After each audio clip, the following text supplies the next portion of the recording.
Break के बाद आप सभी दर्शकों का वास्तु लिविंग में एक बार फिर से बहुत बहुत स्वागत। मैं हूं विकास टांगिया। हमारे साथ है हमारे वास्तु और फंक्शुई कंसल्टेंट पल्लवी छिलावड़ा, जिनके साथ आज हम बातचीत कर रहे हैं बिजनेस इन 2017 और वास्तु विषय पर। पल्लवी जी, कार्यक्रम में आपका फिर से स्वागत। ये समझा हमने कि बिजनेस कम्युनिटी के लिए चैलेंजिंग होने वाला है, ट्रेडिंग कम्युनिटी मैन्युफैक्चरिंग के लिए चैलेंजिंग होने वाला है, और ट्रेडिंग के लिए जो है बहुत मैं कहूँगा कि बेहतर साल है जी। अब अगर मैं मैन्युफैक्चरिंग की बात करके चलता हूँ तो उनके लिए क्या सुझाव हैं, किस तरह से चुनौतियों पर वो काबू पा सकते हैं, कंट्रोल किस तरह से कर सकते हैं, चैलेंजेस वास्तु क्या मदद कर सकता है? मैन्युफैक्चरिंग के अंदर दो बातें होती है। जो लोग इंपोर्ट एक्सपोर्ट बिजनेस के साथ जुड़े हुए हैं और सिर्फ उसका ट्रेडिंग करते हो, वैसे लोगों को लाभ है। लेकिन जो चीज़ शुरू से स्क्रैच से बनाते हो, जैसे कि उनका 100% मैन्युफैक्चरिंग प्लांट हो और वो किसी भी तरह की बाय प्रोडक्ट को बनाते हो या रिफाइनरी हो या इस तरह की किसी भी चीज़ को वो बनाते हो, तो वैसे लोगों को अपने कमर्शियल स्पेस के अंदर कुछ खास तरह की बातों का ध्यान रखना चाहिए। वास्तु के रूल्स के हिसाब से अगर कहीं वजह से वो प्लांट अगर दक्षिण दिशा का यानी कि साउथ दिशा का बना हुआ हो, या फिर उनके घर का दरवाज़ा भी साउथ का बना हुआ हो, मैन्युफैक्चरिंग प्लांट भी साउथ का बना हुआ हो, तो कंपनी एक या दूसरे तरीके से कोई भी तरह के लीगल प्रॉब्लम में जाके फंस सकती है। वहाँ पे आपको फाइनेंशियली और लीगल दोनों प्रॉब्लम्स दिखाई देंगे।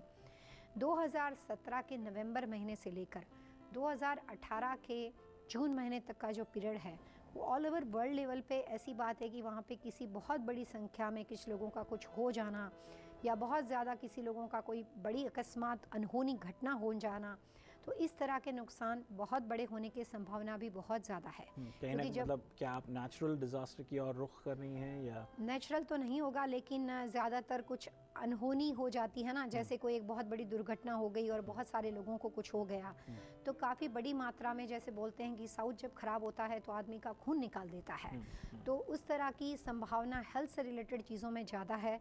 जिन लोगों के बहुत सीरियस हेल्थ प्रॉब्लम्स हो, जिन लोगों के वास्तु के चार्ट ऐसे हो कि उनको अपनी जन्मभूमि पे जाने से नुकसान होता हो, ऐसे लोगों को 2017 के बाद ज़्यादातर ट्रैवलिंग नहीं करनी चाहिए, अपनी जन्मभूमि की ओर नहीं जाना चाहिए। अगर आप अपनी जन्मभूमि से दूर हो तो फिर भी आपका बचाव हो सकता है। तो 2017 हेल्थ से पीड़ित लोगों के लिए ज़्यादा अच्छा नहीं जाएगा। जिनके लिए ऑलरेडी घर में बीमारियां हो, जो काफ़ी टाइम से बीमारी के लिए जूझते हो, ऐसे लोगों के लिए 2017 अच्छा साबित नहीं होगा। उनको कोई नई ऐसी आशा की किरण नहीं मिलेगी, पेन उसी कंडीशन के अंदर रहेगा।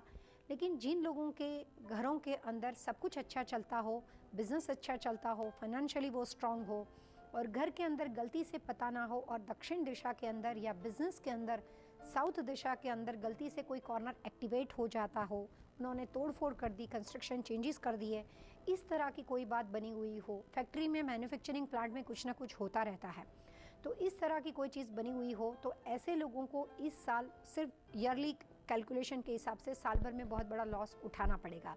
जैसे कोई क्लाइंट उनका पैसा ले गया और वापस नहीं आया, कोई बहुत बड़ा ऑर्डर रिजेक्ट हो गया, कोई काफ़ी लंबे अरसे तक चलने वाला उसका क्लाइंट है, पोटेंशियल क्लाइंट, और उसके हाथ से छूट गया, तो अलग अलग एंगल पे नुकसान होने की संभावना है। लेकिन ज़्यादातर डैमेजेस हेल्थ एंड फाइनेंस दो ही जगह पे होंगे। जी पल्लवी जी, बहुत मुश्किल हो जाता है कि बहुत से लोगों को इस बात का यकीन दिलाना या उनका विश्वास जीत पाना कि जहां वो, जैसे आपने कहा कि सालों से एक क्लाइंट्स के साथ डील करते आए हैं, सालों से बैंक से लोन लेते आए हैं, सालों से फाइनेंस करते हैं, सालों से मैन्युफैक्चरिंग करते आए हैं, वही फैक्ट्री वही चीज़ सब कुछ एक दिशा में सालों से चल रहा है, सब अच्छा चल रहा है, और एक साल आता है या मैं कहूँ कि कुछ नक्षत्र ऐसे हैं, कुछ चीज़ें दिशाएं ऐसी विपरीत हो जाती हैं कि सब कुछ वैसा होने के बाद भी एकदम काया पलट देता है। ऐसे में उनको किस तरह से समझाया जाए कि क्या ऐसी परिस्थितियां होती हैं, दिशा का क्या हेरफेर या क्या बदलाव होता है जिसकी वजह से परिस्थितियां जो आपके हित में होती हैं वो आपके विपरीत हो जाती हैं? जब इंसान का समय बदलता है तब वो सुनने और समझने के काबिल ही नहीं रहता है, वक्त अपने आप पलट जाता है, और कभी भी कोई भी वक्त एक जैसा किसी का नहीं रहेगा। वक्त में चेंजेस हमेशा आते हैं। अलग अलग युगों में भगवान ने अलग अलग तरह के अवतार लिए। रामा अवतार में लोग बहुत सुखी थे और बाद में उसका निर्वाण हुआ। कृष्ण अवतार में भी उसी तरह से हमने सुना है कि लोग सोने की द्वारिका में रहते थे और उसके बाद उस द्वारिका के अंदर रहने वाले लोगों के अंदर कुछ इस तरह की बातें बन गई जिसकी वजह से आज वो इतिहास बन गया। सो समय हर चीज़ को, हर तख्ते को पलट देता है। इंसान वही होता है जो वक्त के साथ चले। इसका मतलब ये होता है कि क्या होना है, हर टाइम पे चौकन्ना रहना, कॉन्शियस रहना, अवेयर रहना, और ये सारे साइंस है, इसका फ़ायदा उठाना। आप क्यों अच्छी हेल्थ के लिए सारी कोशिश करते हो, डाइट करते हो, एक्सरसाइज करते हो, क्यों करते हो? क्योंकि आप बीमारी को जानते हो कि बीमारी होने के बाद उसको प्रोटेक्ट करने के लिए मेहनत करने के बजाय पहले से अवेयर होना ज़्यादा है। तो जो इंसान अपनी ज़िंदगी के हर मामले में अवेयर है, कॉन्शियस है, वो हमेशा बाजी जीत लेता है। जी, कहीं ना कहीं ये बात स्पष्ट हो जाती है जो पल्लवी जी कह रही हैं कि prevention is better than cure. दर्शकों, वास्तु लिविंग में वक्त तो चला है अब एक छोटे से ब्रेक का। ब्रेक के बाद हम पल्लवी जी से जानेंगे टिप ऑफ द वीक और फिर आज के विषय पर बातचीत को जारी रखेंगे। आप बने रहिए हमारे साथ।